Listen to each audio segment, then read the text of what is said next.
नमस्कार। प्रस्तुत कर रहा हूं महाकवि रामधारी सिंह दिनकर के अंतिम समय की कहानी, जिसका शीर्षक है कैसे डूब गया दिनकर दक्षिण के दूर दिशाचल में। प्रस्तुत है। जिस दिनकर को समस्त भारतवर्ष ने राष्ट्रवादी चेतना एवं वीर रस के प्रखरतम कवि के रूप में जाना, उन्हीं रामधारी सिंह को जीवन के अंतिम वर्षों में विरक्ति सी हो गई थी। उनका आखिरी समय बहुत अवसाद में कटा। मद्रास में बीती अपनी अंतिम संध्या पर दिनकर ने डायरी में लिखा, सब कुछ पाकर भी मनुष्य इतना खाली खाली क्यों है। 24 अप्रैल की रात को उनकी हार्दिक अभिलाषा पूर्ण हुई। 24 अप्रैल 1974। अंततोगत्वा महासागर ने उन्हें उनका पारिश्रमिक प्रदान कर दिया। उसी दोपहर को तट पर बैठकर दिनकर ने रश्मिरथी का पाठ करने के उपरांत समुद्र से कहा था कि तुम्हारे बेटी और दामाद लक्ष्मी और विष्णु को बहुत सी कविताएं सुनाकर आ रहा हूं, अब मेरा प्राप्य देकर मुझे कृतार्थ करो। फिर बैग खोलकर अपना समस्त सामान सागर को समर्पित कर दिया। साथी गंगा शरण सिंह सांसद ने पूछा कि यह क्या कर रहे हो, तो बोले अब आवश्यकता नहीं पड़ेगी, जिसका है उसे लौटा रहा हूं। 23 अप्रैल को तिरुपति बालाजी मंदिर में दर्शन करते हुए दिनकर का मुख यकायक अलौकिक सभा आभा से चमक उठा। तब भगवान के सामने बैठकर वहीं रश्मिरथी का पाठ आरंभ कर दिया। लाउड स्पीकर लगा दिए गए। उस अहिंदी भाषी क्षेत्र में श्रोताओं और भक्तों का जमावड़ा लग गया। धारा प्रवाह पड़ते हुए महाकवि ने कृष्ण के विराट रूप का वर्णन किया। दिनकर के बंद नेत्रों से अश्रुधारा और श्रीमुख से शब्द बहते रहे। मंत्रमुग्ध होकर सुन रहे भक्तगण कहां जानते थे कि यह महाकवि रामधारी सिंह दिनकर का अंतिम वाचन होगा। कविता पाठ बहुत समय तक चलता रहा। चूंकि प्रभु को ही सुना रहे थे, अतः सजल नेत्रों से दिनकर ने बालाजी से पारिश्रमिक भी यूं मांगा, मुझे उठा ले। 21 अप्रैल को मन में यही धार कर तिरुपति के लिए प्रस्थान किए थे। उन दिनों बहुत उद्विग्न थे। किसी सिद्ध ने सुझाव दिया कि शांति प्राप्त करनी है तो तिरुपति जाओ। उस दिन एक काव्य गोष्ठी में सम्मिलित हुए, जिसके अंत में दिनकर के प्रिय बालकवि बैरागी ने उनसे पूछा, तिरुपति से मेरे लिए क्या लेकर आओगे? कुछ नहीं लाऊंगा। पास बैठे कवि गोपाल प्रसाद शर्मा भी पूछ बैठे, मेरे लिए क्या लाओगे? दिनकर ने उन्हें भी टका सा उत्तर दिया, कुछ नहीं लाऊंगा। मेरे लिए नहीं लाओगे, इनके लिए नहीं लाओगे, तो क्या लेने जा रहे हो तिरुपति? बैरागी तपाक से पूछ बैठे। मैं मृत्यु लेने जा रहा हूं, बस बहुत हुआ। अवसाद में डूबे दिनकर ने कहा। बैरागी और शर्मा अवाक रह गए। यह कैसी घोषणा है? जाते हुए उनकी एक नातिन द्वारा तिरुपति जाने का प्रयोजन पूछने पर भी दिनकर ने यही कटासा उत्तर दिया। वह मन बना चुके थे कि अब लौट कर नहीं आना है। कवि कल्पना जैसा चाहती वैसा ही छंद लिखा जाता है।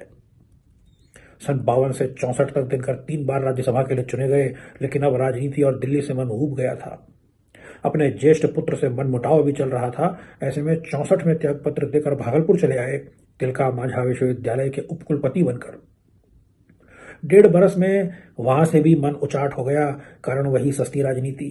वहां से नौकरी छोड़ने पर परिवार में अभाव उत्पन्न हो गया। पुनः दिल्ली लौटे राष्ट्रीय हिंदी सलाहकार बनकर। 71 में कार्यकाल पूरा होने पर बिहार आते ही लकवाग्रस्त हो गए। 64 के बाद दिनकर की कविता शांत प्राय हो गई थी। 70 में हारे को हरिनाम और भगवान के डाकिए 2 कविता संग्रह प्रकाशित हुए, लेकिन अधिकांश कविताएं 65 से पहले की ही थीं और उनमें भी वो दिनकर वाली बात नहीं थी। अंतिम वर्षों में दिनकर ने उदयाचल नाम से एक प्रकाशन एजेंसी भी चलाई, जिसमें अधिक सफलता नहीं मिल सकी। लकवे के उपरांत दिनकर अस्तांचल पर अधिक मनन करने लगे। अपनी अंतिम कविता में उन्होंने श्री राम में अपनी आस्था दोहराई।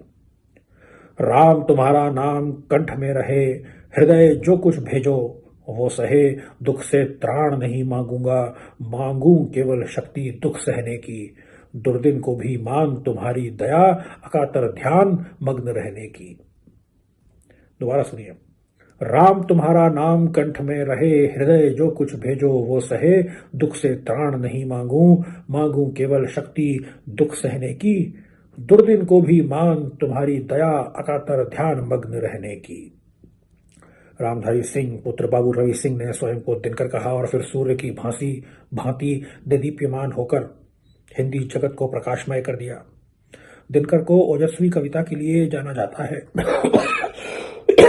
लेकिन उनके जीवन के द्वंद्व और अंतिम वर्षों की रिक्तता की अपनी एक कहानी है।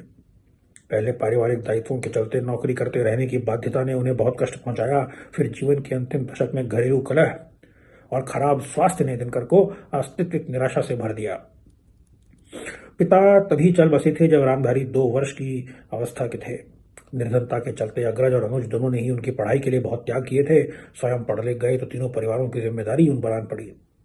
इसी चलते बिहार सरकार में नौकरी करते रहने की व्यवस्था थी। कहाँ तो अन्याय के विरोध में हुंकार भरता और जनमानस में चेतना का संचार करता कवि हृदय, और कहाँ अंग्रेजी सरकार की ड्यूटी बजाता एक सरकारी मुलाजिम। एक तरफ तो सरकार उनसे कुपित रही, दूसरी ओर राष्ट्रवादी खेमा गाहे बगाहे उन पर ताने कस देता था। 38 से 42 के बीच दिनकर ने 22 तबादले झेले। 42 से 45 के बीच उनकी नियुक्ति युद्ध प्रचार विभाग में रही। महाकवि ने यह वर्ष अत्यंत अवसाद में गुजारे। लेकिन परिवार की 12 में से 9 बेटियों के विवाह करवाने के साथ साथ इन्हीं वर्षों में कुरुक्षेत्र की रचना की, जो कि सन 46 में प्रकाशित हुई। सन 45 में दिनकर की उपस्थिति में ही माखनलाल चतुर्वेदी ने एक कवि सम्मेलन में यह कह डाला था कि हमारे राष्ट्र कवि चांदी के टुकड़ों पर पलते हैं। तिलमिलाए दिनकर ने त्यागपत्र देने की ठानी और बन बैठे पत्रकार। आने वाले 20 वर्ष 45 से 64 दिनकर के लिए बहुत फलदायी रहे।